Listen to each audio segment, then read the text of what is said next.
The Mockery begins the story, opens in the year 2387, aboard the massive alien space station Nexus Prime, floating in the neutral zone between several galactic territories. The station serves as a diplomatic hub where different alien species gather to discuss trade, politics, and territorial disputes. Commander Jack Miller, a human diplomat, walks through the gleaming corridors alongside his small team of 3 other humans. Dr. Lisa Wong, a xenobiologist, Captain Tom Blake, a military advisor, and Engineer Anna Ford. They are heading to the Grand Council Chamber for humanity's first formal invitation to join the Galactic Federation. The chamber buzzes with representatives from 12 different alien species. The reptilian Vexans, standing 8 feet tall with scaled skin and glowing yellow eyes, dominate one section.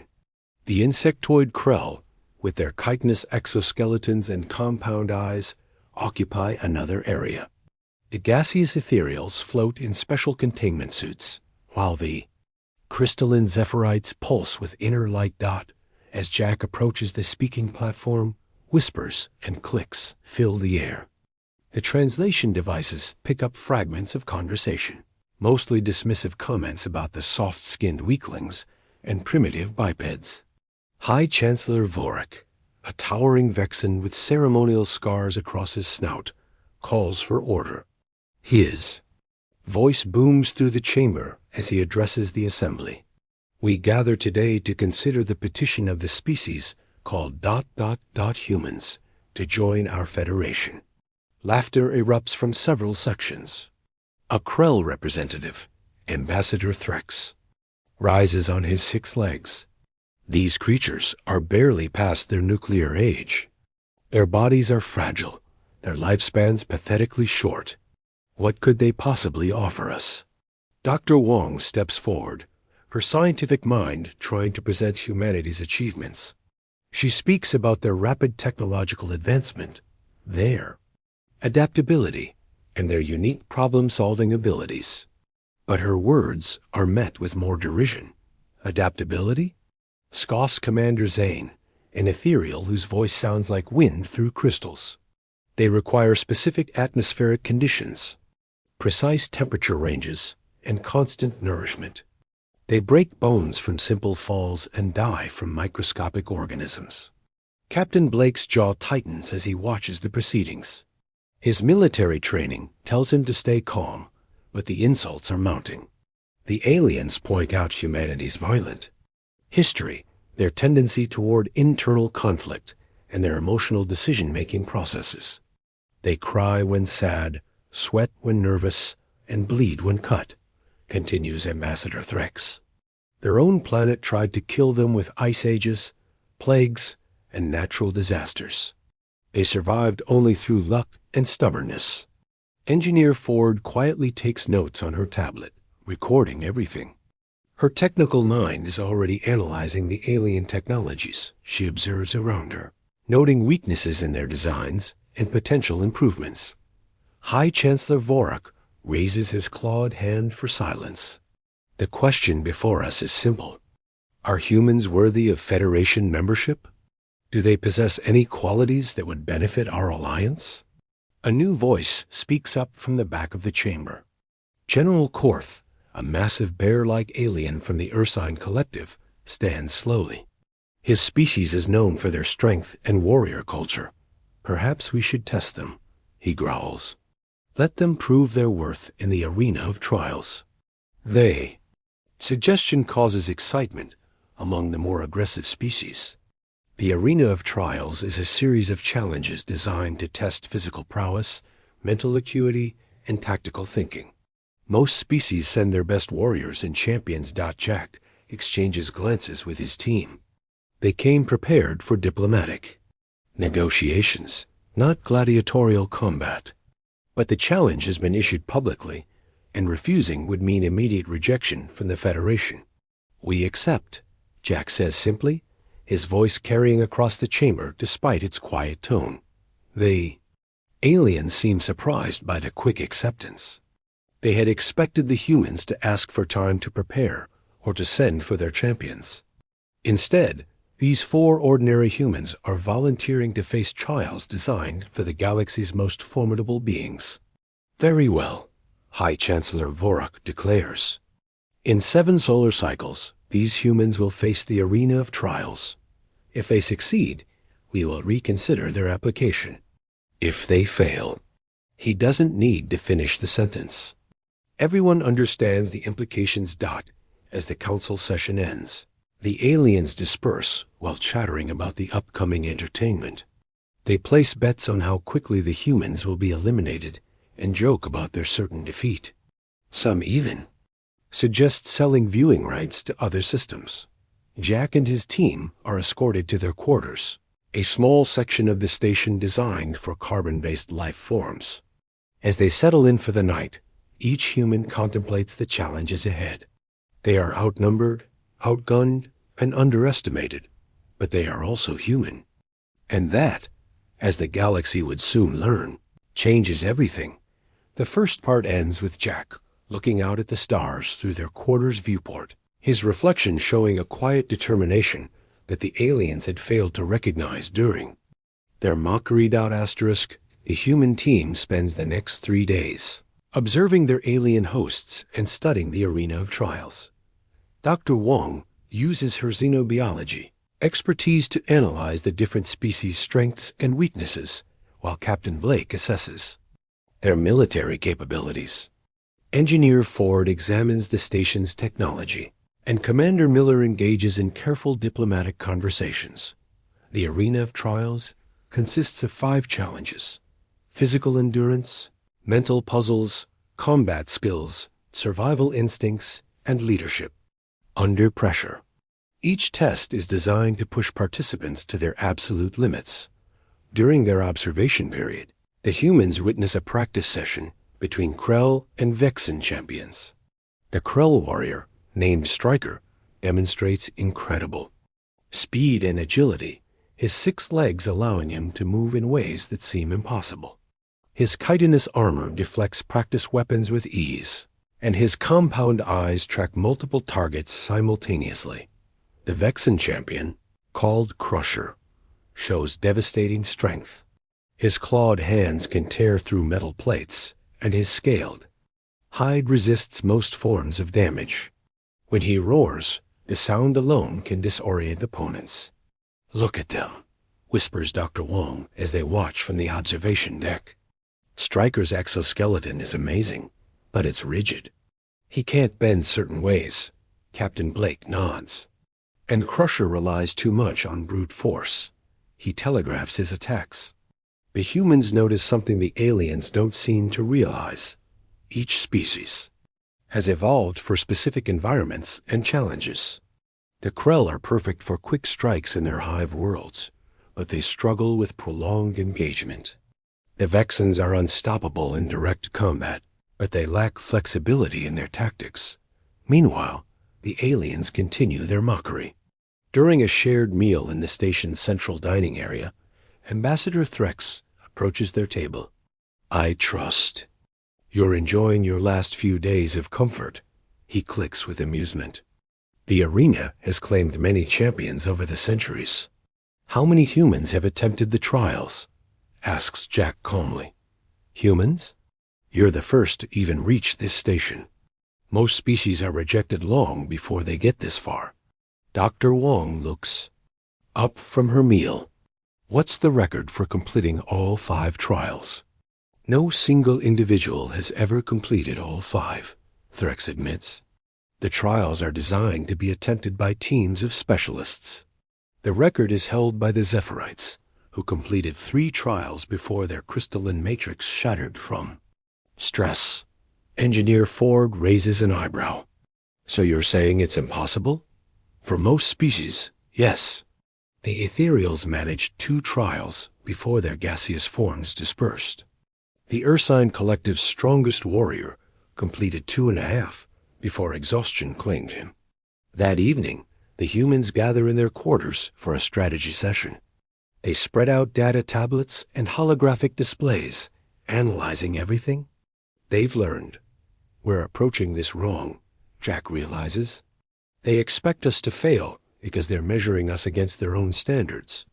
What do you mean? Asks Captain Blake. Every species here has optimized for one particular strength. The Krell for speed, the Vexans for power, the Ethereals for mental capacity. They can't understand how we could possibly compete because we're not obviously superior in any single area. Dr. Wong picks up the thread. But we're not specialized, we're generalists. We can adapt to different challenges instead of trying to overpower them. Exactly, Ford adds. And they don't understand our technology because it's based on different principles. While they focus on individual enhancement, we focus on tools and teamwork. The next day, the humans request permission to inspect the arena more closely. Aliens, confident in their superiority, agree.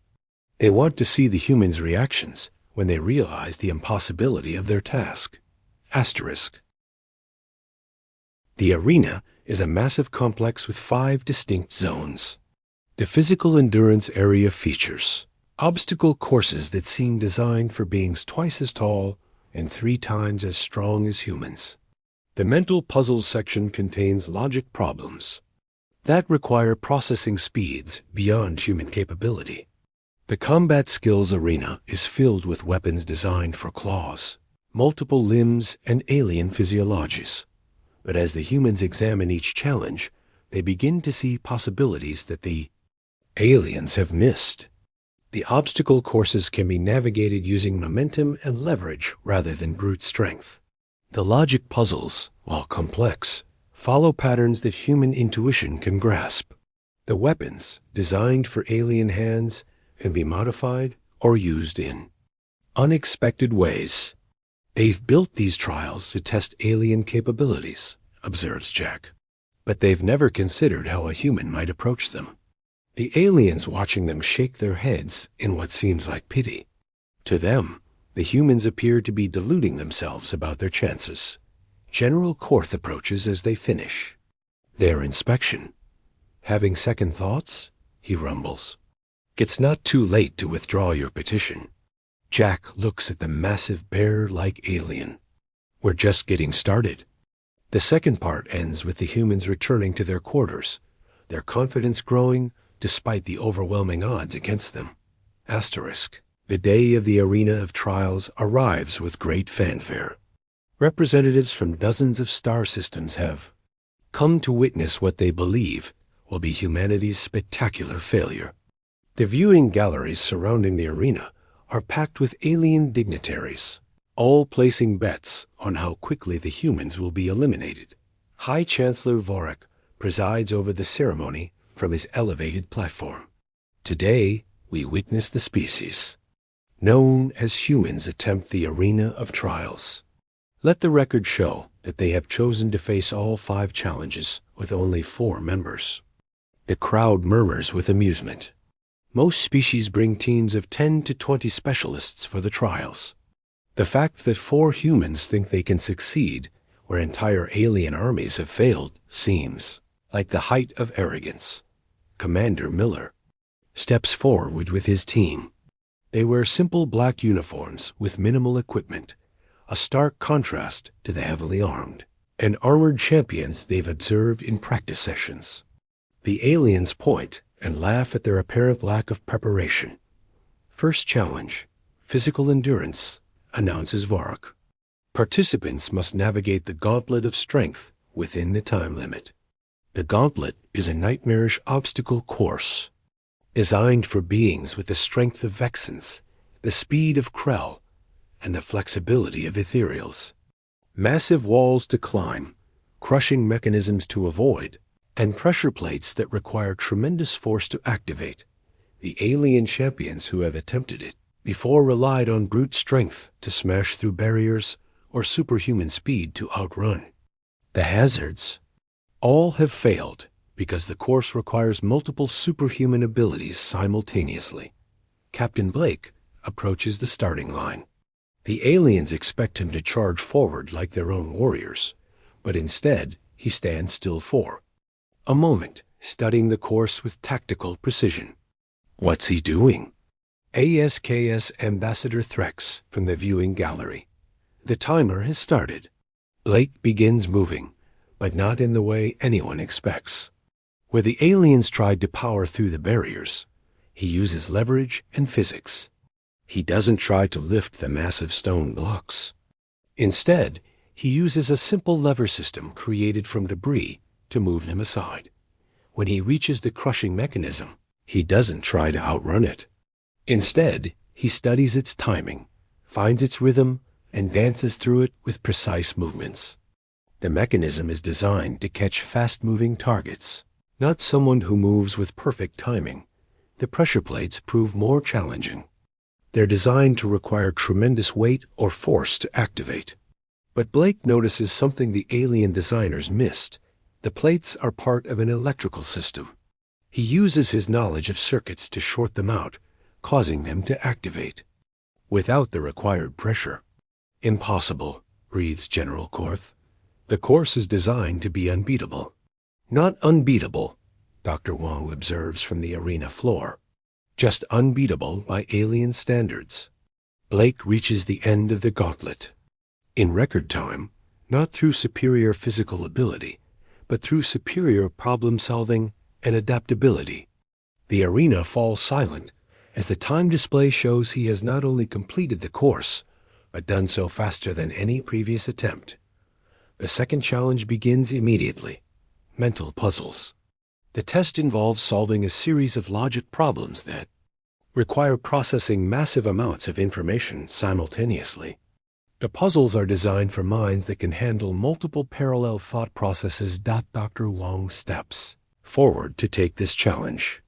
The aliens expect her to fail quickly, as even their most advanced mental champions have struggled with these puzzles. But Wong approaches the problem differently.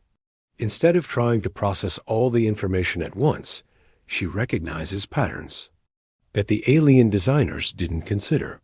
Human intuition allows her to make logical leaps that bypass much of the computational work. She's not solving the puzzles, realizes Commander Zane, the ethereal observer. She's finding shortcuts. Is that allowed? Asks another alien. The rules only state that the puzzles must be solved, Vorak admits reluctantly. They don't specify the method. Wong completes the mental puzzles in half the expected time, leaving the alien audience stunned. 2 challenges down, 3 to go. The third challenge is combat skills. Captain Blake returns to face this test, which involves fighting against automated defense systems designed to counter the combat styles of known alien species. The systems are programmed to defend against Krell swarm tactics, Vexen power attacks, and ethereal mental manipulation. But they have no protocols for human combat styles. Blake fights with a combination of tactics that confuses the automated systems. He uses deception, misdirection, and improvised weapons. When the systems adapt to one approach, he switches to another completely different strategy. The watching aliens grow increasingly uncomfortable as Blake systematically defeats combat systems that have stopped their greatest warriors. How is this possible? Demands Ambassador Threx. They're not fighting the way we fight, General Korth realizes grimly. They're fighting like humans. The third part ends with Blake completing the combat skills challenge, leaving the alien audience in shocked silence. 3 challenges completed, 2 remaining, and the humans haven't even begun to show their true capabilities. Asterisk. The alien audience has gone from mocking laughter to stunned silence. 3 challenges completed, and the humans haven't just succeeded. They've excelled in ways that defy every assumption about their species. High, Chancellor Vorak's scaled features show the first signs of concern. 4th challenge, survival instincts. Participants must survive in a hostile environment simulation for 6 hours while securing necessary resources. The survival challenge takes place in a sealed chamber that simulates the harsh conditions of a dead world. Toxic atmosphere, extreme temperatures, limited resources, and hostile automated creatures that hunt anything that moves. Engineer Ford steps forward for this challenge. The aliens have watched their species' greatest survivors fail this test. The Ursine Collective's champion lasted 4 hours before succumbing to the toxic environment. The Krell's survival expert was torn apart by the mechanical predators after 3 hours. That small female thinks she can survive where our greatest warriors have failed? Scoffs a Vexen observer, but Ford doesn't approach the challenge like an alien warrior. As the chamber seals and the hostile environment activates, she doesn't immediately search for shelter or try to fight the mechanical predators. Instead, she analyzes the situation with an engineer's mindset. Within the first hour, she has identified the patterns of the predator patrols, located the source of the toxic atmosphere, and begun constructing tools from available materials. The aliens designed this test to push their physical and mental limits, but they never considered someone who would try to fix the environment instead of just surviving it. Asterisk? What is she doing? Asks Ambassador Threx as Ford begins dismantling one of the mechanical predators. She's not trying to survive the challenge, Dr. Wong explains from the arena floor. She's trying to solve it.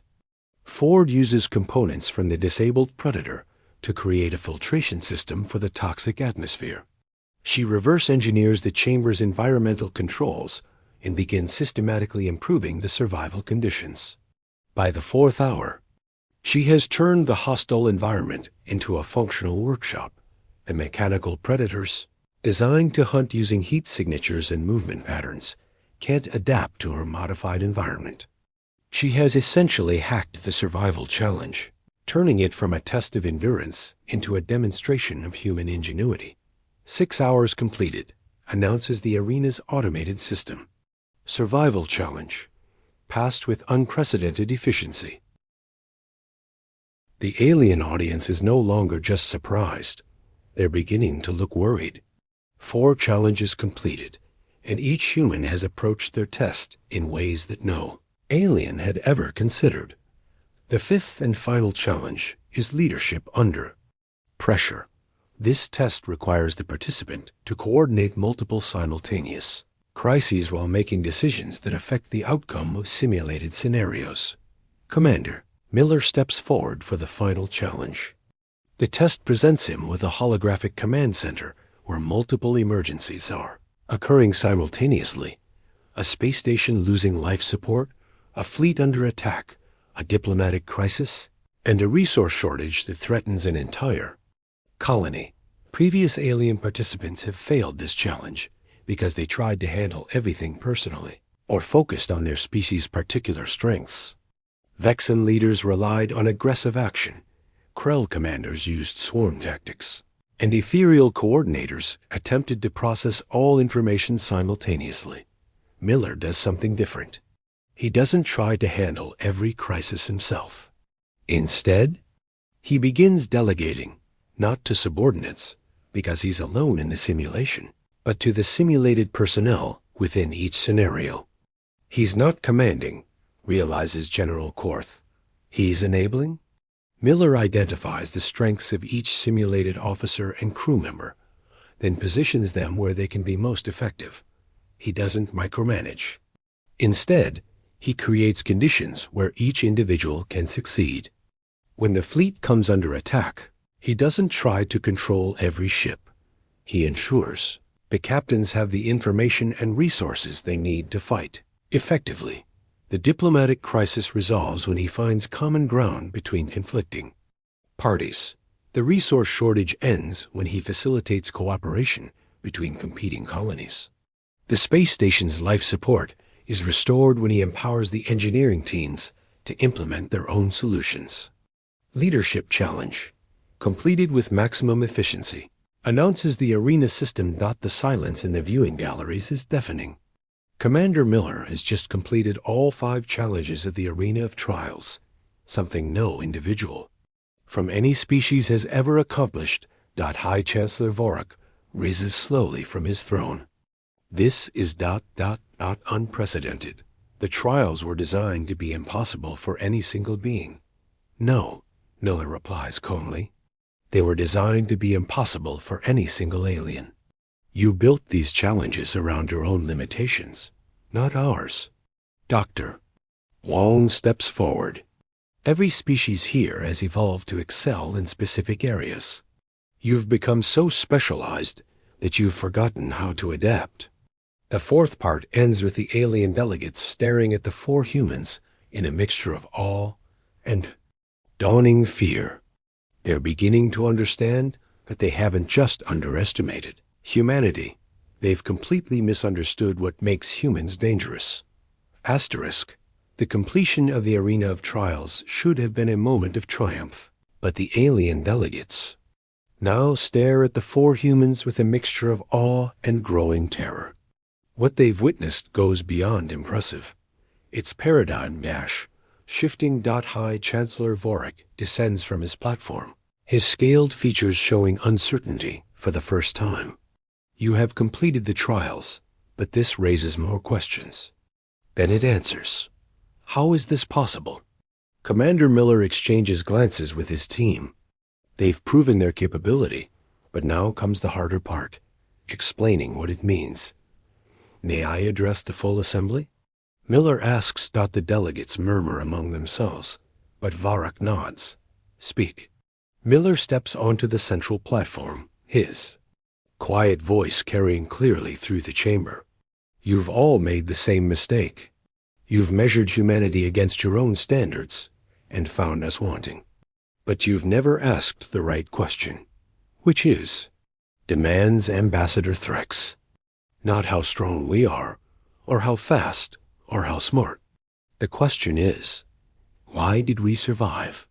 Dr. Wong moves to stand beside Miller. Every species here evolved on worlds that gave them specific advantages. The Krell developed speed and numbers on worlds with fast predators. The Vexans gained strength and armor on high-gravity worlds with dangerous fauna. The Ethereals transcended physical limitations on worlds where mental power was survival. But Earth, Miller continues, Earth tried to kill us with everything it had. Ice ages, volcanic eruptions, plagues, predators, climate shifts, asteroid impacts. Our world didn't give us one overwhelming advantage. It forced us to develop every possible adaptation. Engineer Ford steps forward. We're not the strongest, but we're strong enough. We're not the fastest, but we're fast enough. We're not the smartest, but we're smart enough. And we're the only species that's everything enough. The implications of this statement ripple through the alien audience. General Korth, the massive Ursine warrior, is the first to understand. You're saying you're generalists in a galaxy of specialists.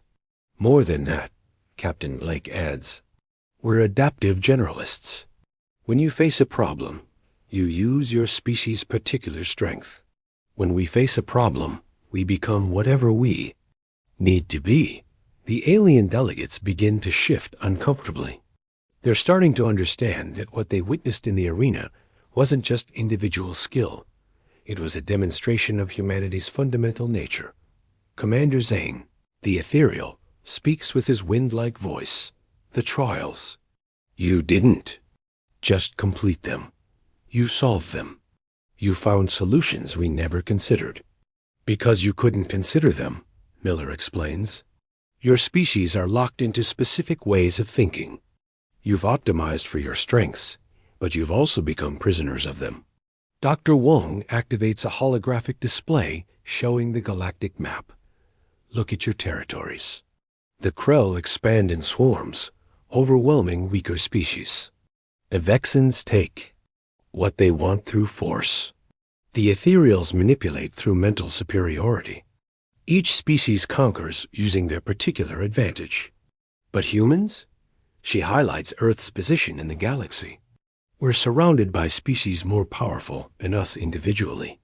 We can't outfight the Vexans, outthink the Ethereals, or outrun the Krell, so we do something none of you have learned to do. What? Asks High Chancellor Vorik, though his voice suggests he already fears the answer. We adapt to you, Miller says simply. We study you, learn from you, and become whatever we need to be to survive alongside you or to defeat you. The chamber falls silent as the implications sink in. The aliens are beginning to understand that they haven't just encountered another species. They've encountered a type of intelligence that their galaxy has never seen before. Ambassador, Threx's compound eyes fix on the humans. You're saying that humanity is what? A threat to the established order? We're saying that humanity is change, Engineer Ford replies.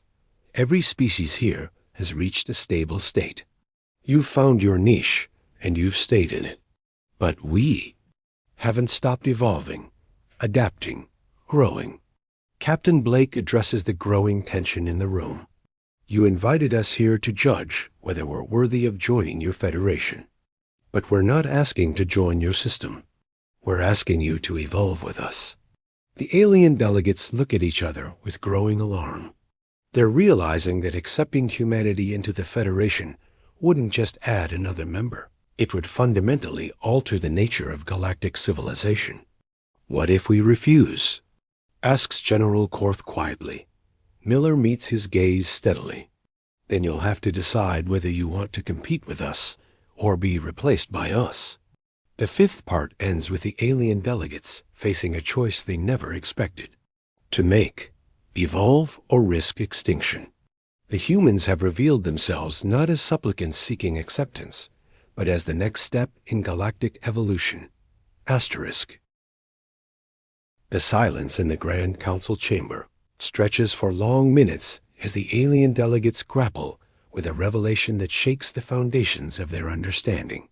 They came here to judge humanity's worthiness, but instead they've discovered that they themselves are being judged by the march of evolution. High Chancellor Vorik finally breaks the silence. You speak of evolution and change, but the galaxy has been stable for millennia. Our species have found their roles, their territories, their place in the cosmic order. And that's exactly the problem, Commander Miller replies. Stability is another word for stagnation. While you've been maintaining the status quo, we've been growing. Dr. Wong activates another holographic display, this one showing humanity's rapid technological advancement. In the time it took your species to establish trade routes, we went from discovering fire to reaching the stars. In the time you've been debating our membership, we've been studying your technologies and improving on them. Engineer Ford steps forward with a small device in her hand.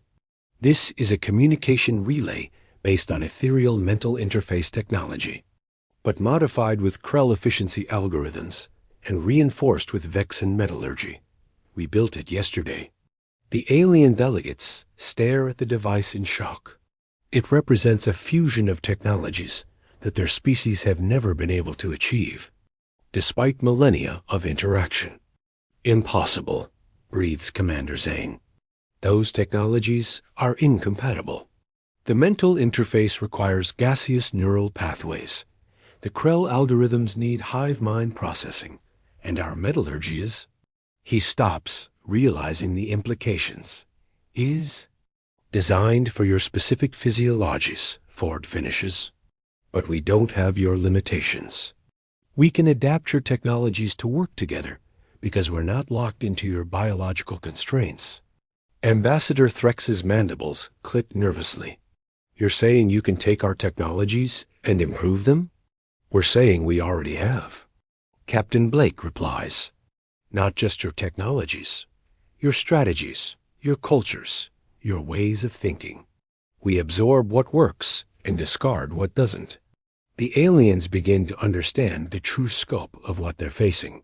Humanity isn't just another species seeking membership in their established order.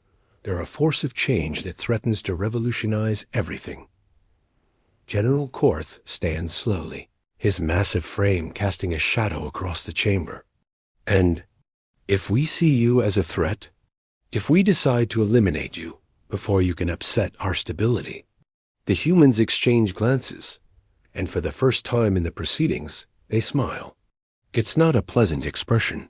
You could try, Miller says quietly. But you'd be making the same mistake you've been making all along, assuming we think like you do. What do you mean? The man's VORAK Dr. Wong brings up another display, this one showing Earth's position relative to the alien territories.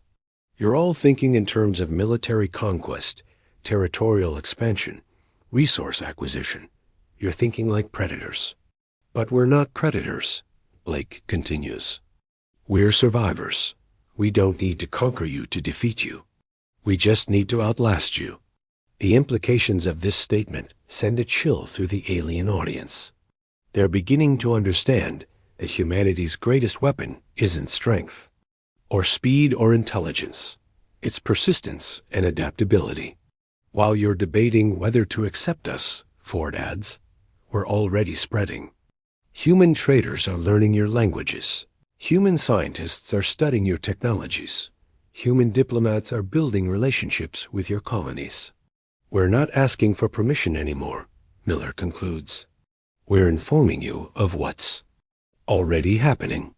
Humanity is part of the galaxy now, whether you acknowledge it or not. The chamber erupts in alarmed chatter as the alien delegates realize that their choice isn't whether to accept humanity, it's whether to work with them or be overtaken by them. High Chancellor Vorak raises his clawed hand for silence.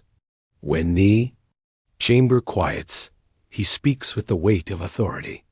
The Federation Council will adjourn to consider this ... development. We will reconvene in 3 days with our decision. As the aliens file out of the chamber, their earlier mockery replaced. By concerned whispers, the 4 humans remain on the arena floor. Think they'll accept us? Asks Ford. Does it matter? Blake replies, we've already won. Dr. Wong looks up at the viewing galleries, where alien delegates are engaged in heated discussions. They're not debating membership anymore. They're debating survival strategies. Commander Miller nods as he watches the aliens retreat. They spent so long at the top of the food chain that they forgot what it felt like to be prey. Now they're learning. The story ends with the humans walking calmly toward the exit, while behind them, the alien delegates scramble to adapt to a galaxy where they are no longer the dominant force. The age of human ascendancy has begun, not through conquest, but through the simple, terrifying process of evolution. Humanity had been mocked for their weakness. Now the galaxy would learn to fear their strength. Asterisk